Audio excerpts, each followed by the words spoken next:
The Uniform Code of Military Justice specifies court-martial for any officer who sends a soldier into battle without a weapon. There ought to be a similar protection for students, because students shouldn't go out into life without an ability to communicate. And that's because your success in life will be determined largely by your ability to speak, your ability to write, and the quality of your ideas in that order. I know that I can be successful in this because the quality of communication, your speaking, your writing, is largely determined by this formula. It's a matter of how much knowledge you have, how much you practice with that knowledge, and your inherent talent. And notice that the T is very small. What really matters is what you know. This point came to me suddenly a few decades ago when I was skiing at Sun Valley. I had heard that it was Celebrity Weekend, and one of the celebrities was Mary Lou Retton, famous Olympic gymnast, perfect tens in the vault. And I heard that she was a novice at skiing, so when the opportune moment arrived, I looked over on the novice slope and saw this young woman who, when she became unbalanced, went like that. And I said, that's got to be her. That must be the gymnast. But then it occurred to me, I'm a much better skier than she is, and she's an Olympic athlete, not only an ordinary Olympic athlete, an outstanding one. And I was a better skier because I had the K, and I had the P, and all she had was the T. So you can get a lot better than people who may have inherent talents if you have the right amount of knowledge. So that's what my objective is today, and here's my promise. Today you will see some examples of what you can put in your armamentarium of speaking techniques. And it will be the case that some one of those examples, some heuristic, some technique, maybe only one, will be the one that gets you the job. And so this is a very nonlinear process. You never know when it's going to happen. But that is my promise. By the end of the next 60 minutes, you'll have been exposed to a lot of ideas, some of which you'll incorporate into your own repertoire, and they will ensure that you get the maximum opportunity to have your ideas valued and accepted by the people you speak with. Now, in order to do that, we have to have a rule of engagement, and that is no laptops, no cell phones. So if you could close those, I'll start up as soon as you're done. Some people ask why that is a rule of engagement. And the answer is, we humans only have one language processor. And if your language processor is engaged, could you shut the laptop, please?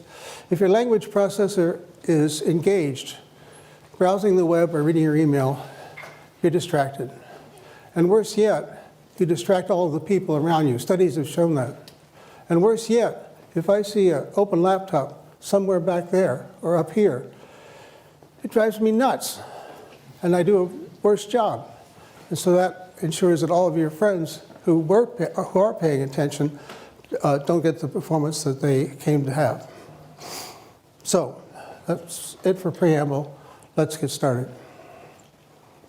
First thing to talk about, of course, is how to start.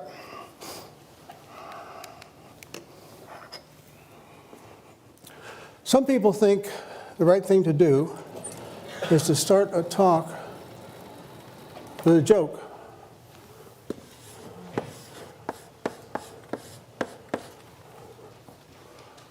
I don't recommend it.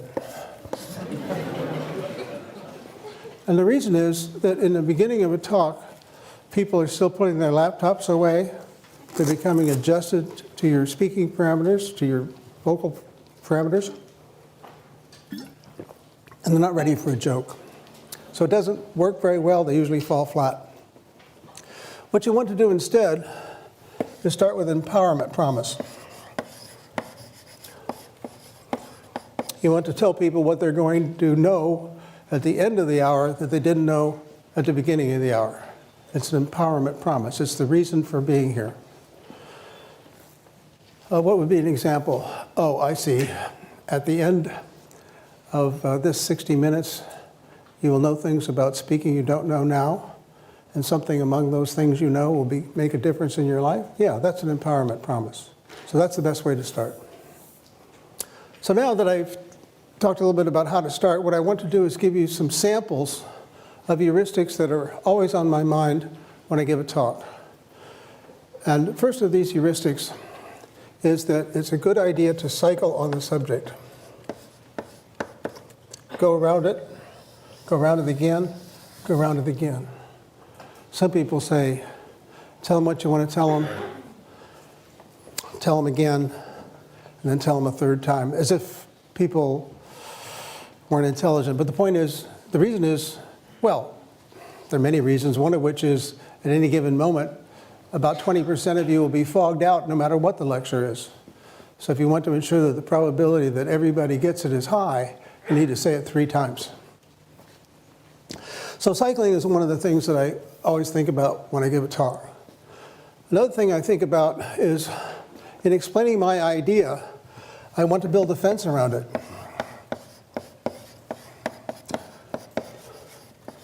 So that it's not confused with somebody else's idea. So if you were from Mars, and I was teaching you about what an arch is, I might say to you, well, that's an arch. And that's not to be confused with some other things that other people might think is an arch. This is not an arch. That's not an arch. I'm building a fence around my idea so that it can be distinguished from somebody else's idea. So in a more technical sense, I might say, well, my algorithm might seem similar to Jones's algorithm, except his is exponential and mine's linear. That's putting a fence around your idea so that people can not be confused about how it might relate to something else. The third thing on this list of samples is the idea of verbal punctuation.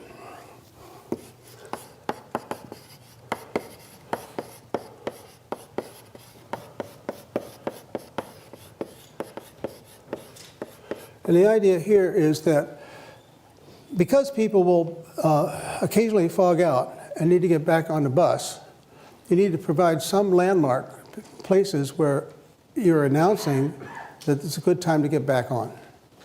So I might, in this talk, say something about this being my outline.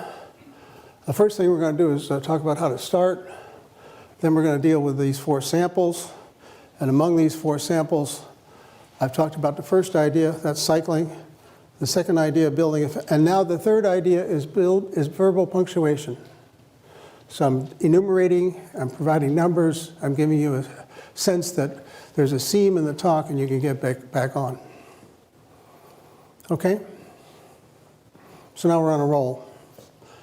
And since we're on a roll, can you guess what 4th idea might be here? An idea that helps people get back on the bus?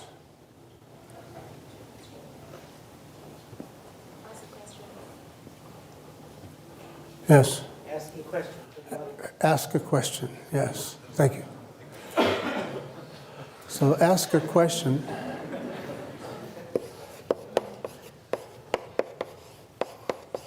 And so I will ask a question. How much dead air can there be? How long can I pause? I counted 7 seconds.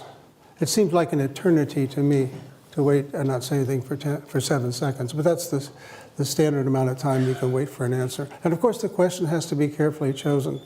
It can't be too obvious because then people will be embarrassed to say what the answer is. It can't be too hard because then nobody will have anything to say. So here are some sample heuristics you can put in your armamentarium and build up your repertoire of ideas about presentation. And now, if this persuades you that there is something to know, that there is knowledge, then I've already succeeded. Because what I want to convince you of is that if you watch the speakers you admire and feel are effective, and ask yourselves why they're successful, then you can build up your own personal repertoire and develop your own personal style. And that's my fundamental objective. And the rest of this talk is about some of the things that are in my armamentarium that I think are effective. So, next thing on our agenda, as we start to discuss these other things, is a discussion of time and place. So what do you think is a good time to have a lecture? 11 a.m. Yeah.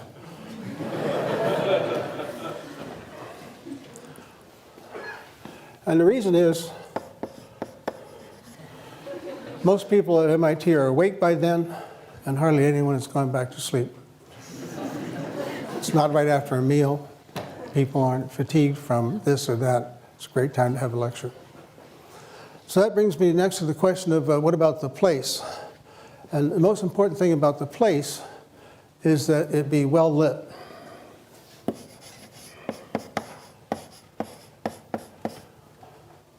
This room is well lit. The problem with the other kinds of rooms is that we humans, whenever the lights go down, or whenever the room is dimly lighted, it signals that we should go to sleep. So whenever I go somewhere to give a talk, even today, the first thing I do when I speak to the audiovisual people is say, keep the lights full up. Oh, they might reply, people will see the slides better if we turn the lights off. And then I reply, it's extremely hard to see slides through closed eyelids. What else can you say about the place? Well, the place should be cased. And I mean that in the colloquial sense of, like if you're robbing a bank, you would go to the bank, some occasions before to see what it's like, so there are no surprises when you do your robbery. So whenever I go somewhere to speak, the first thing I ask my host to do is to take me to the place where I'll be speaking, so that if there are any weirdnesses, I'll be able to deal with it.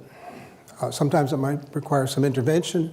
Sometimes it just might require me to understand what the challenges are. So when I came here this morning, I did what I typically do. I imagined that all the seats were filled with disinterested farm animals.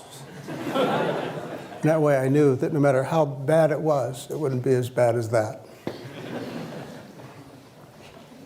So finally, it should be reasonably populated.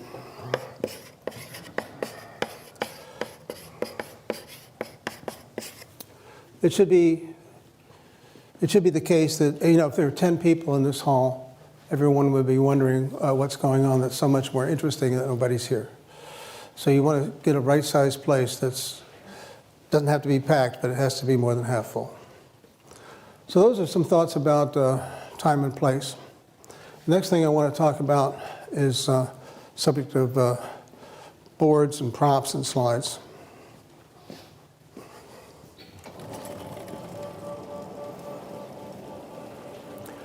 Well, these are the tools of the trade.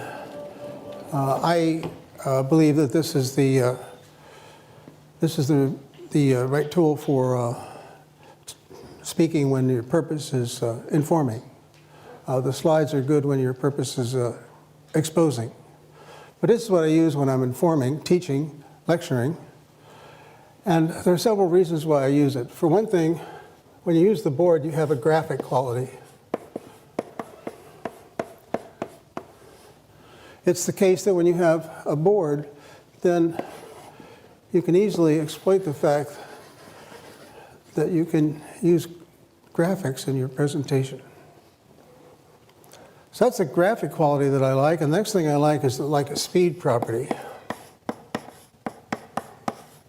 The speed with which you write on the blackboard is approximately the speed at which people can absorb ideas.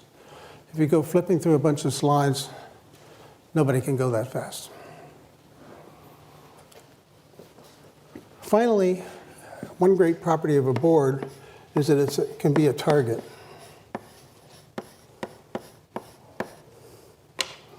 Many people who are novices at speaking find themselves suddenly aware of their hands.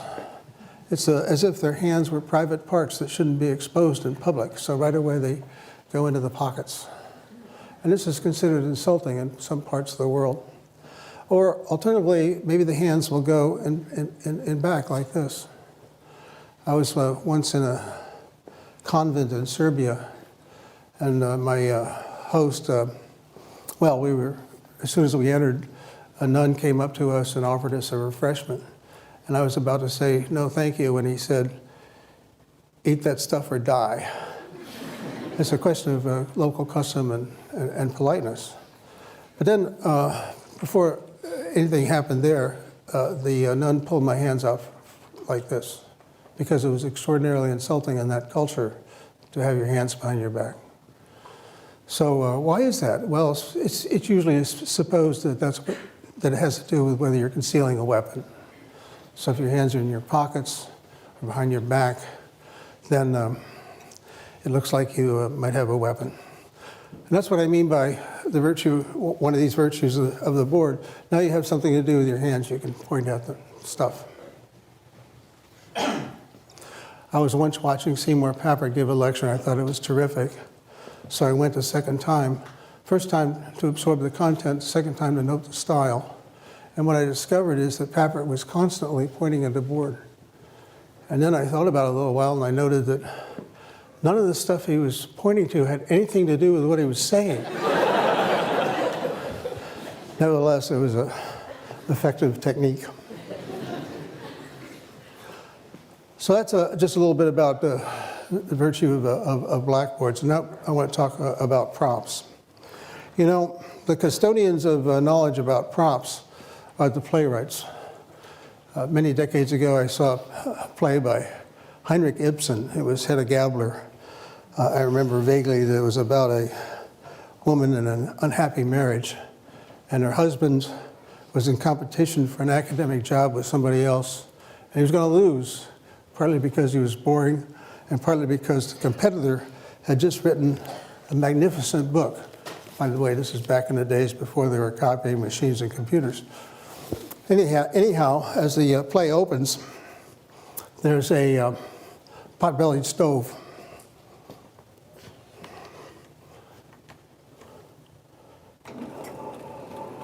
And in the beginning of the play, the pot-bellied stove with its open door just has some slightly glowing embers. But the pot-bellied stove is always there, and its tension mounts in the play. And you see this manuscript, this prop that Ibsen so artfully used, you just know that something's going to happen, because as the play goes on, the fire gets bigger and hotter and finally all-consuming, and you just know that that manuscript is going to go into that fire. It's a memorable thing. It's what I remember about the play. So the playwrights have got this all figured out. But on the other hand, they're not the only people who can use props. Here's an example of the use of a prop, also due to Seymour Papert. He was talking about how it's important to look at the problem in the right way.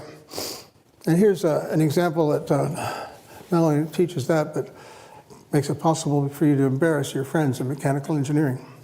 So here's what you do. You take this bicycle wheel, you start it spinning, and then you put some torque on the axle. Or equivalently, you blow on the edge. And the issue is, does it go that way? Or does it go that way? Now, the mechanical engineers will immediately say, oh, yes, I see, right-hand screw rule. And they'll put their fingers in this position, but forget exactly how to align their fingers with the various aspects of the problem. And so it's usually the case that they get it right with about a 50% probability. So their very fancy education gets them up to the point where they're equivalent to flipping a coin. But it doesn't have to be that way, because you can think about the problem a little differently. So here's what you do. You take some duct tape and you put it around the part of the wheel like that. And now you start to think about not the whole wheel, but just the little piece that's underneath the duct tape. So here that piece comes rolling over the top, and at this point you blow on it with a puff of air. Forgetting about the rest of the wheel, what happens to that little piece that's under the duct tape? it must want to go that way because you banged on it like that. It's already going down like that. And what about the next piece? Same thing. Next piece, same thing. So the only thing that can happen is that the wheel goes over like that. And so now you'll never wonder again because you're thinking about the problem in the right way, and it's demonstrated by the use of a prop. You can try this after we're done. Another example I like to remember is one from when I was taking 801. Alan Lazarus was the instructor at the time, and he was talking about the conservation of energy, kinetic and potential. And there was a long wire in the ceiling in 26100 attached to a much bigger steel ball, but one not unlike this. And Lazarus took the ball up against the wall like this. He put his head flat against the wall to steady himself, and then he let go. And the pendulum takes many seconds to go over and back, and then gently kisses Lazarus's nose. And so you have many seconds to think, this guy really believes in the conservation of energy.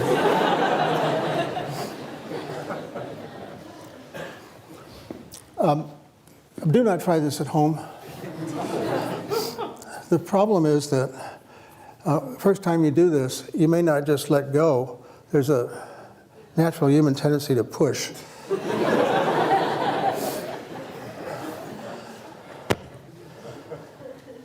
So that's a little bit on the subject of props.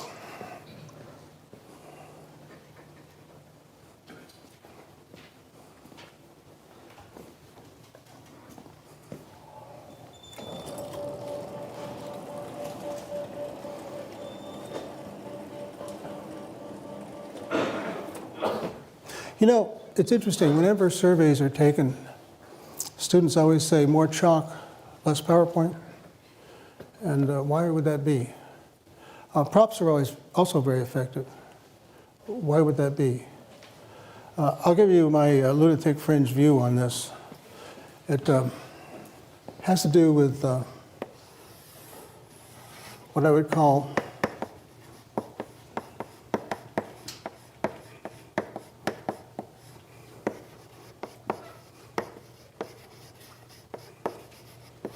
empathetic mirroring.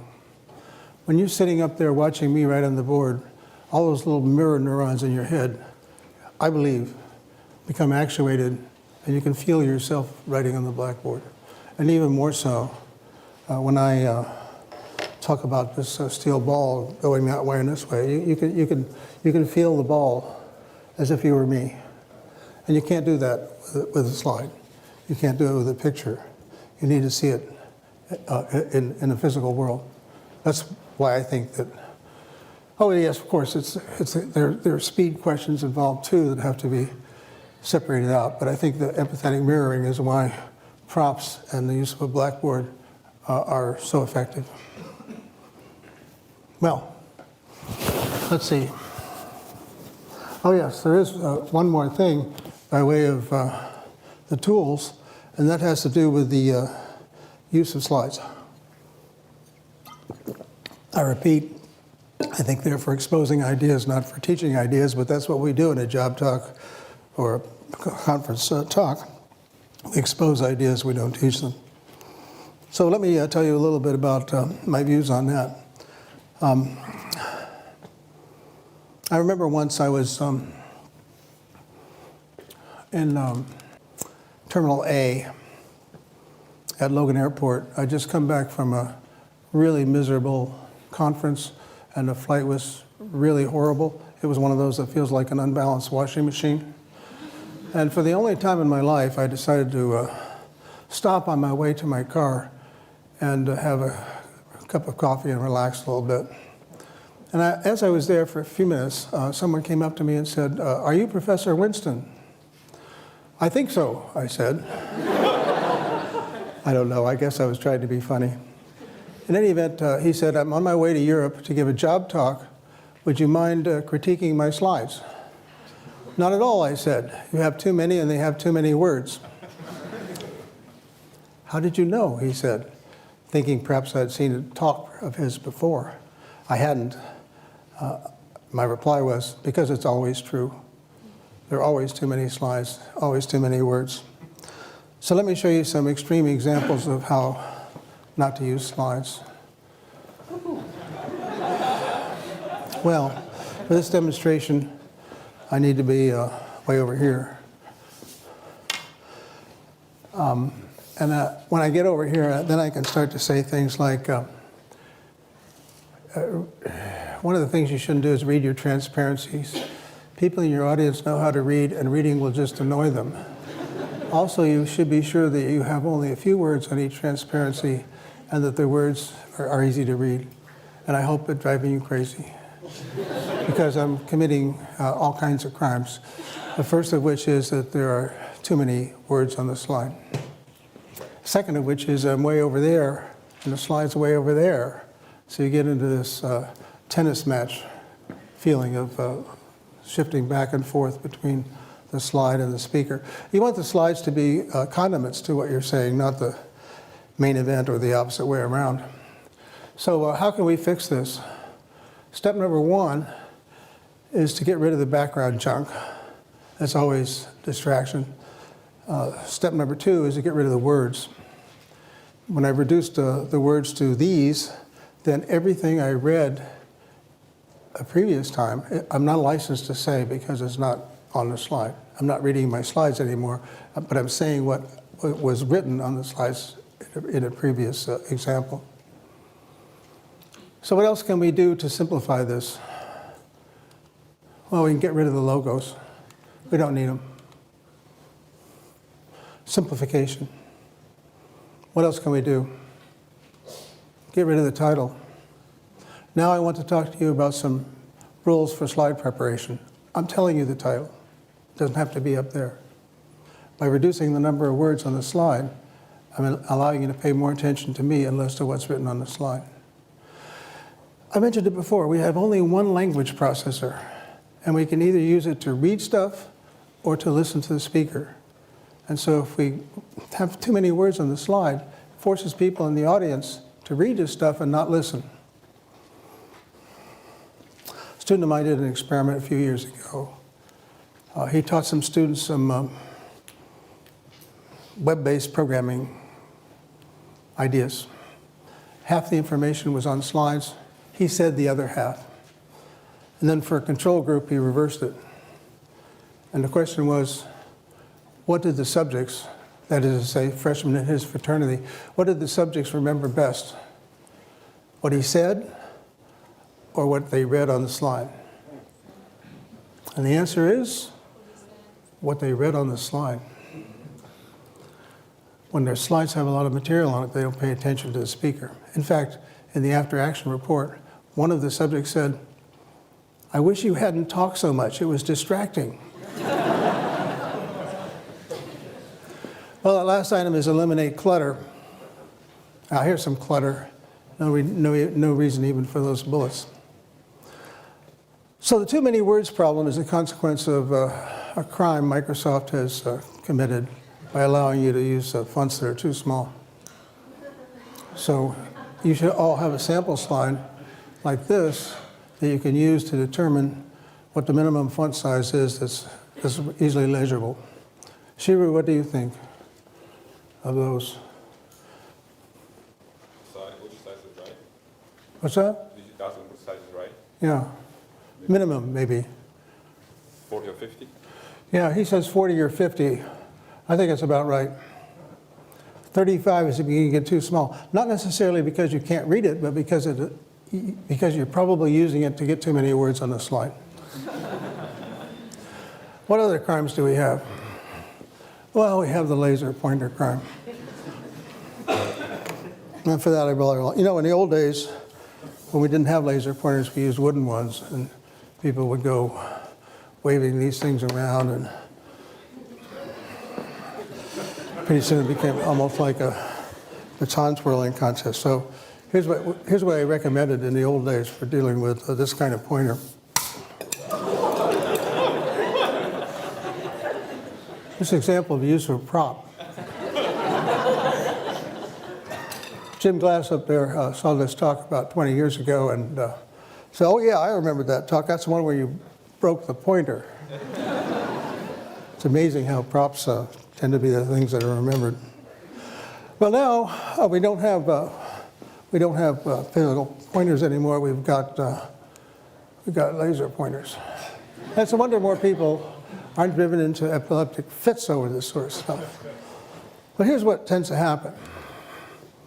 Look at that. It's a lovely recursive picture, and I can become part of it by putting that laser beam right on the back of my head up there. And what do you see? You see the back of my head. I have no eye contact, no engagement, nothing. I was sitting with a student watching a talk one day, and she said, you know what? We could all leave, and he wouldn't know. So what happens when you use a laser pointer? You can't use a laser pointer without turning your head and pointing it at something. And when you do that, you lose contact with the audience. You don't want to do it. So what do you do if you need to identify something in your image and you don't want to point at it with a laser? This is what you do. Put a little arrow on there and say, now look at that guy number one, at the end of arrow number one. You don't need to have a laser pointer to do that.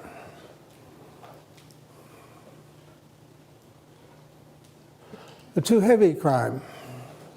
When people ask me to review a presentation, I ask them to print it out and lay it out on a table.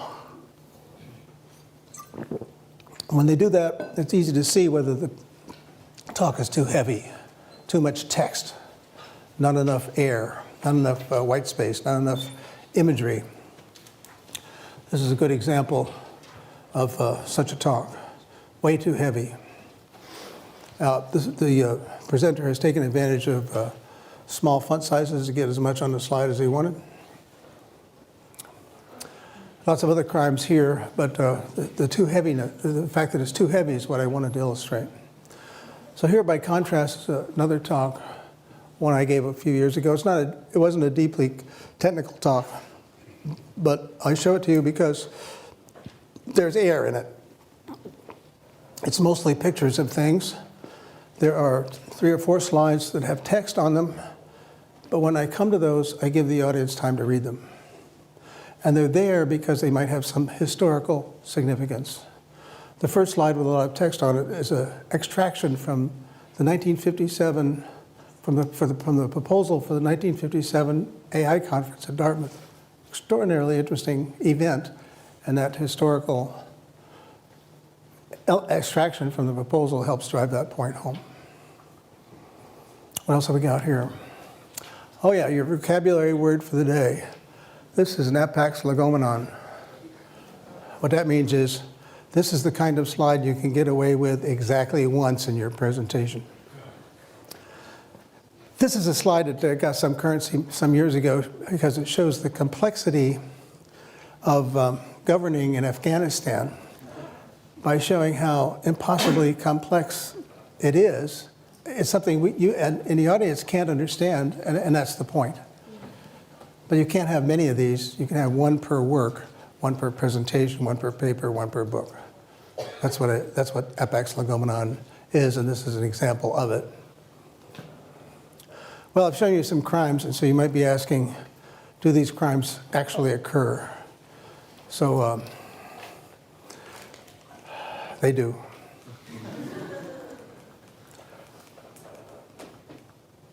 There's the hands in the pockets crime. There's a crime in time and place selection here. This is how you get to the Bartos Theater. First thing you do is you get on these steps over at the Media Lab. Then you cross this large open space.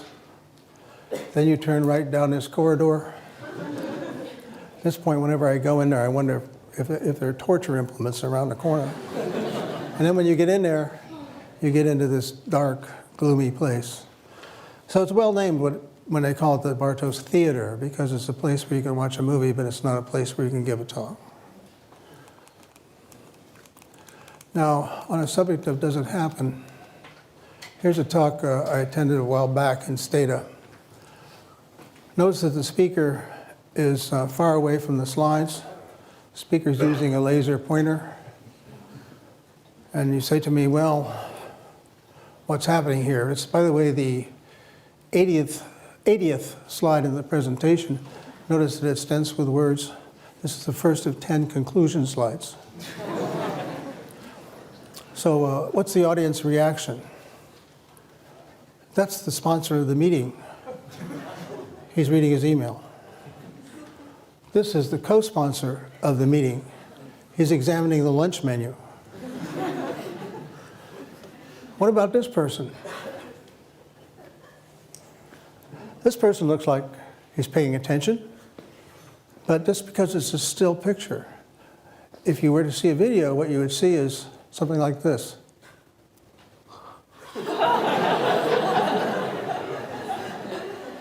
So yeah, it does happen.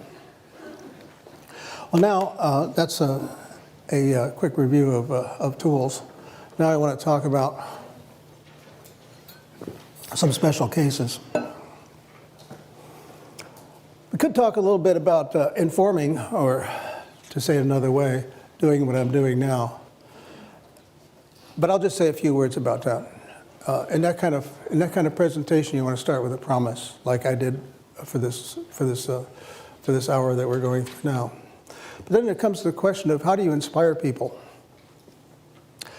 I've given this talk for a long time, and a few years ago, our department chairman said, would you please give this talk to a new faculty and be sure to emphasize what it takes to inspire students. And strangely, I hadn't thought about that question before, so I started a survey. I talked to some of my incoming freshman advisees, and I talked to senior faculty and everything in between about how they've been inspired. What I found from the incoming freshmen is that they were inspired by some high school teacher who told them they could do it. What I found in the senior faculty, they were inspired by someone who helped them to see a problem in a new way. And what I saw from everyone is that they were inspired when someone exhibited passion about what they were doing. Exhibited passion about what they were doing. Yeah, so that's one way to be inspiring. It's easy for me because, you know, I do artificial intelligence. How can you not be interested in artificial intelligence, right? I mean, if you're not interested in artificial intelligence, you're probably not interested in interesting things. So when I'm lecturing in my AI class, it's natural for me to talk about what I think is cool and how exciting some new idea is. So that's the kind of expression of passion that makes a difference while informing with respect to this question of inspiring. Oh yeah, and of course during this promise phase, you can also express how cool stuff is. Let me give you an example of a lecture that starts this way. I'm talking about resource allocation. It's the same sort of stuff you would think of when it's the same sort of ideas you would need if you're allocating aircraft to a flight schedule or trying to schedule a factory or something like that. But the example is putting colors on the states in the United States without any bordering states having the same color. So here goes. This is what I show in the beginning of the class. This is a way of doing that coloring. And you might say, well, why don't we wait till it finishes? Would you like to do that? No? Well, we're not going to wait till it finishes because the sun will have exploded and consumed the earth before this program finishes. But with a slight adjustment to how the program works, which I tell my students, you will understand in the next 50 minutes, this is what you get. Isn't that cool? You know, you got to be amazed by stuff that takes a computation from longer than the lifetime of the solar system into a few seconds. So that's what I mean by providing a promise up front and expressing some passion about what you're talking about. Well, the last item in this little block here is it has to do with what people think that they do at MIT. You ask faculty what the most important purpose is, and they'll say, well, the most important thing I do is teach people how to think. And then you say, oh, that's great. How do you teach people how to think? Blank stare. No one can quite respond to that part, that natural next question. So how do you teach people how to think? Well, I believe that we are storytelling animals, and that we start developing our story understanding and manipulating skills with fairy tales in childhood and continue on through professional schools like law, business, medicine, engineering, everything. And we continue doing that throughout life. So if that is what thinking is all about, then when you want to teach people how to think, you provide them with the stories they need to know, the questions they need to ask about those stories, mechanisms for analyzing those stories, ways of putting stories together, ways of evaluating how reliable the story is, and that's what I think you need to do when you teach people how to think. But that's all about education, and many of you here, not necessarily for that, but rather for this part, for persuading, which breaks down into several categories: oral exams, not shown, job talks, getting famous. I won't say much about oral exams, other than the fact that they used to be a lot scarier than they are today. In the old days, reading the literature in a foreign language was part of that, and there was a high failure rate. And when you look back on those failures, the most usual reason for people failing an oral exam is failure to situate and a failure to practice.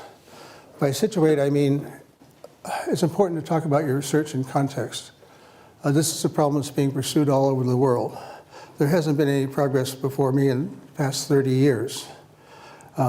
Everyone is looking for a solution because it will have impact on so many other things. So that's situating in time and place and field. And then as far as practice is concerned, yes, practice is important, but that doesn't mean showing your slides to the people who share an office with. The problem with that is that if people know what you're doing, they will hallucinate that there's material in your presentation that isn't there. It isn't there. A variation on the same, by the way, is your faculty supervisor is not a very good person to help you debug a talk, because they, in fact, know what you're doing, and they will, in fact, hallucinate there's material in your presentation that isn't there. So you need to get together some friends who don't know what you're doing and have them, well, you start the practice session by saying, if you can't make me cry, I won't value you as a friend anymore. And then when you get to the faculty on a oral exam, it will be easy. You see, difficulty, or the amount of flack you'll get from somebody is proportional to age. The older somebody is, the more they understand where they are in the world. But the young people are trying to show the old people how smart they are, so they'll be vicious. So whenever you have an opportunity to have an examining committee that's full of people with gray hair, that's what you want. Well, that's just a word or two about something I haven't listed here. Let's get into the subject of job talks. So I was sitting in a bar many years ago in San Diego. I was a member of the Navy Science Board, and I was sitting with a couple of my colleagues on the board. Dolores Eder from the University of Colorado. She made me so jealous I could spit because she'd written 21 books and I'd only written 17. And then the other one was Bill Weldon from the University of Texas. He was a electromagnetism guy, and he knew how to use rail guns to drive steel rods through tank armor. These were interesting people. So I said, what do you look for in a faculty candidate? And within 1 microsecond, Dolores said, they have to show us they've got some kind of vision. Quickly followed by Bill, who said, they have to show us that they've done something.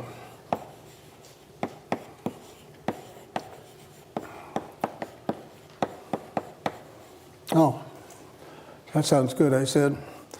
And then I said to them, how long does the candidate have to establish these two things? What do you think? Well, compare your answer to theirs.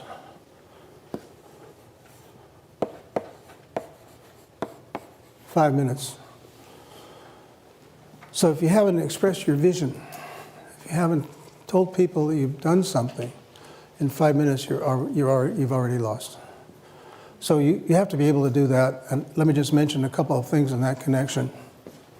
Here, which is, the vision is in part a problem that somebody cares about and something new in your approach.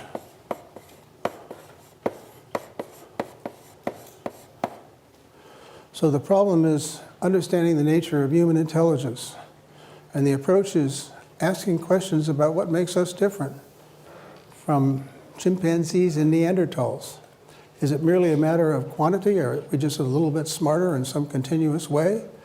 Or do we have something that's fundamentally different that chimpanzees don't have, and Neanderthals either?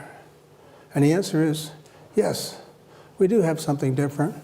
We are symbolic creatures, and because we're symbolic creatures, we can build symbolic descriptions of relations and events. We can string them together and make stories, and because we can make stories, that's what makes us different. So that's my stump speech. That's how I start most of my talks on my own personal research. How do you express the notion that you've done something?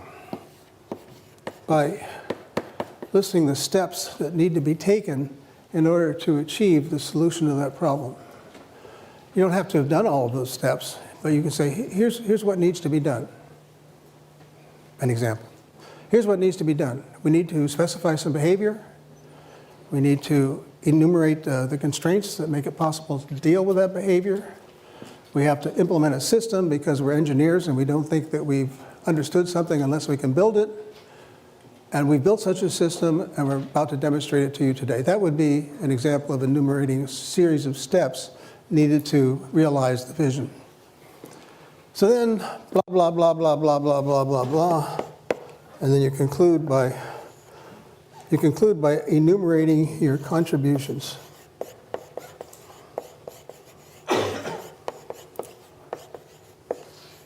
It's kind of mirror of these steps and helps to establish that you've done something. So that's a kind of general purpose framework for doing a technical talk. Now, only a few more things left to do today.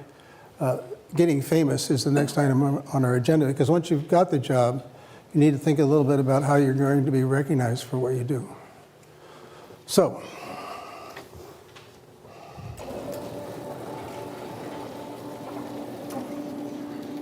well, first of all, why should you care about getting famous?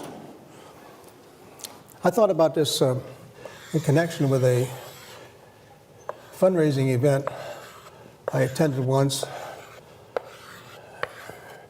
Fundraising event for raising money to save Venice from going underwater and having all of its art destroyed. Anyway, I was sitting here, and JC was sitting here. That was Julia, the late Julia Child.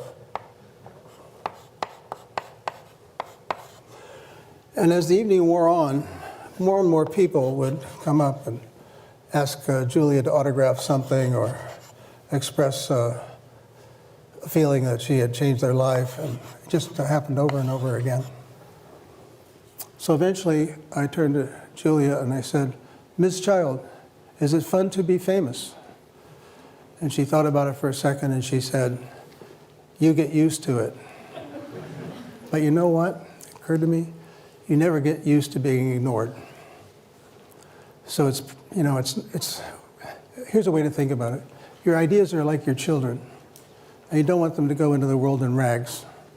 So what you want to do is to be sure that you have these techniques, these mechanisms, these thoughts about how to present the ideas that you have so that they're recognized for the value that is in them.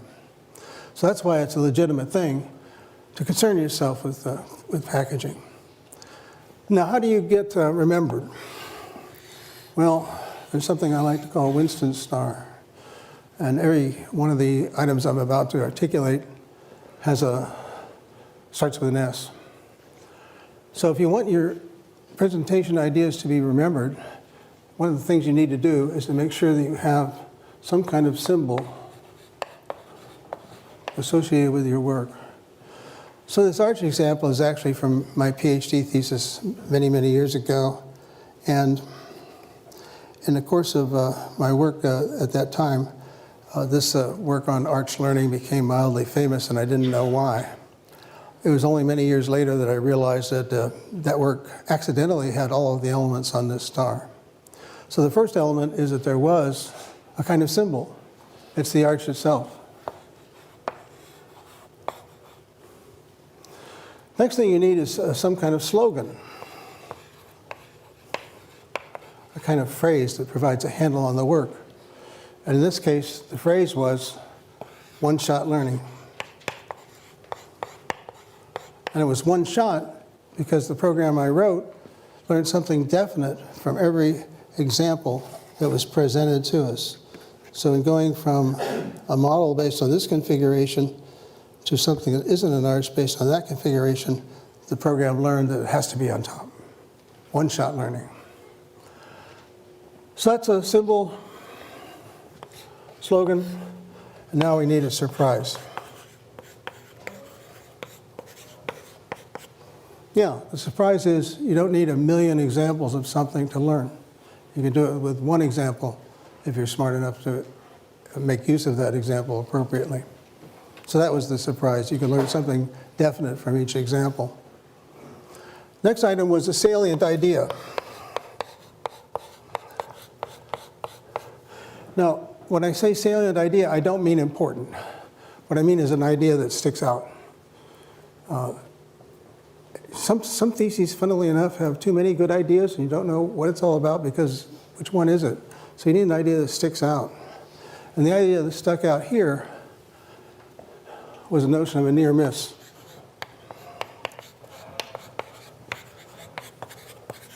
You see, this is not an arch, but it doesn't miss by much. So it's a near miss. And finally, you need to tell the story of how you did it, how it works, why it's important. So that's a bit on how to, not so much get famous, but how to ensure that your work is recognized. Well, we're almost finished because now we're down to this last item, which is how to stop. And when we come to that, there's a question of, all right, well, what is the final slide? And what are the final words?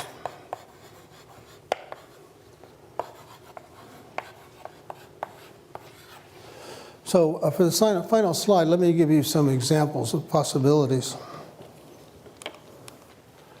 How about this one?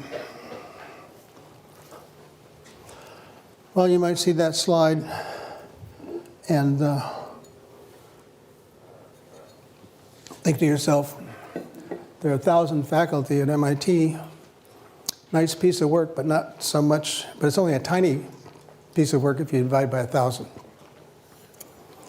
So when you show a whole gigantic list of collaborators at the end of a talk, it's a kind of letdown because it suggests that nobody knows, well, did you do anything significant? Now you got to recognize your collaborators, right? So where do you do that? Not on the last slide, on the first slide. All this was on the first slide. These are the collaborators. So you don't want to put them at the end. You don't want to slide like this. How about this one? This is the worst possible way to end a talk. Because this slide can be up there for 20 minutes. I've seen it happen. It squanders real estate. It squanders an opportunity to tell people who you are. It's just... What about this one? I often see it. I've never seen anybody write it down. Also, it wastes opportunity. Oh my God.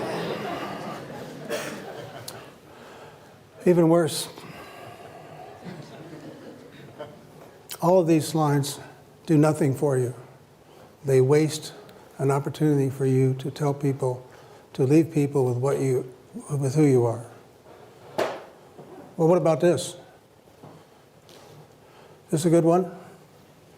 It might seem so at first, but here's the problem. If you say, these are my conclusions, these are perfectly legitimate conclusions that nobody cares about. What they care about is what you have done. And that's why your final slide should have this label, contributions. It's a mirror of what I said over there about how job talks ought to be like a sandwich. And the final slide, the one that's up there while people are asking questions and filing out, it ought to be the one that has your contributions on it. Here's an example from my own stump speech. Yeah, this is what I talk about a lot. Yes, here are the things that I typically demonstrate. And I wait for people to read it. And then the final element there is, this is what we get out of it. So that's an example of a contribution slide. All right, now, what about the other part? You know, you got your final slide up there as a contribution slide. Somehow you have to tell people you're finished. So let's check out a few possibilities.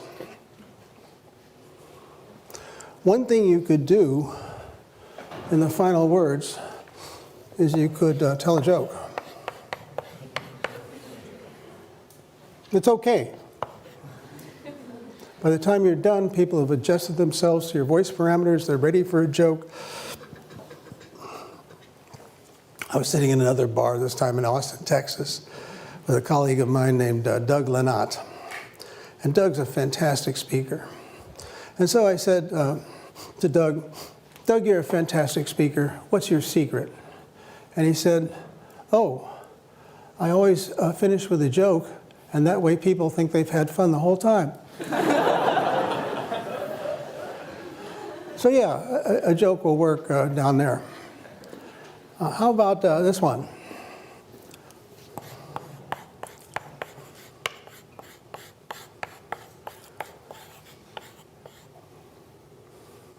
Thank you. I don't recommend it. It's a weak move.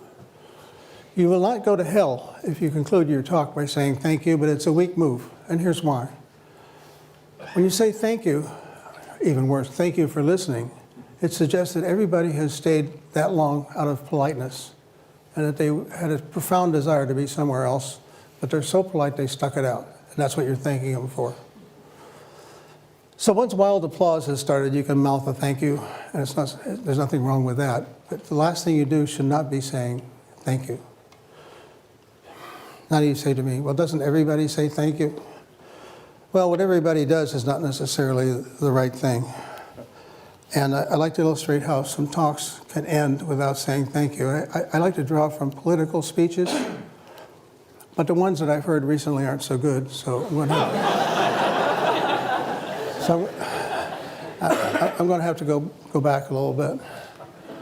So here's Governor Christie. He gave the Republican keynote address one year. This is the end of his talk. Let's see what he does. And together, everybody, together, we will stand up once again for American greatness for our children and grandchildren. God bless you and God bless America. So that's a classic benediction ending. God bless you, God bless America.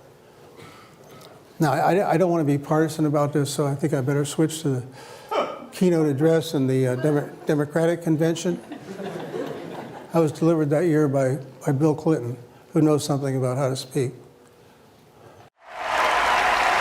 If that is what you want, if that is what you believe, you must vote and you must re-elect President Barack Obama.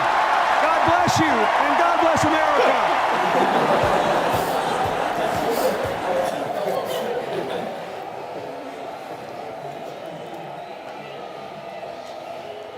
Now watch this.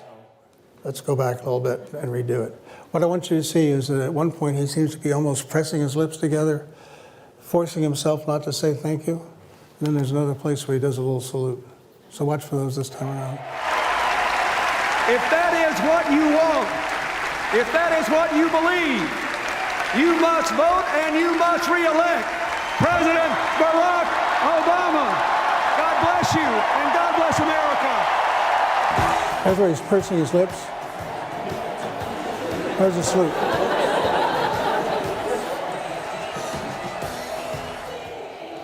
Yeah, I think that's pretty good. Now, what are we going to take away from this? Well, I suppose I could conclude this talk by saying, God bless you and God bless the Massachusetts Institute of Technology, but it might not work so well.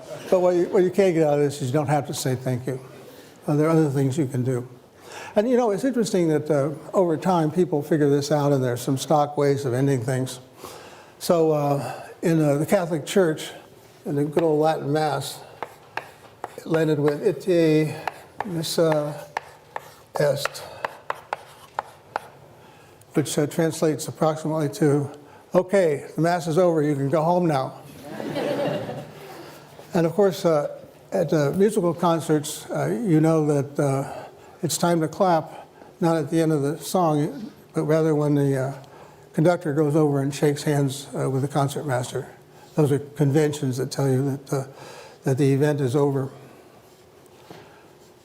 So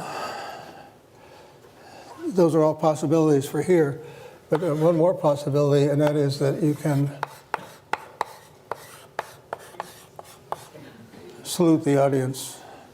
And by that I mean you can say something about how much you value your time at a place. So I could say, well, it's been a great fun being here. It's been fascinating to see what you folks are doing here at MIT. I've been much stimulated and provoked by the kinds of questions you've been asked. It's been really great, and I look forward to coming back on many occasions in the future. So that salutes the audience. You can do that. Well, there it is. You know what? I'm glad you're here. And the reason is by being here, I think you have demonstrated an understanding that how you present and how you package your ideas is an important thing. And I salute you for that. And I suggest that you come back again and bring your friends.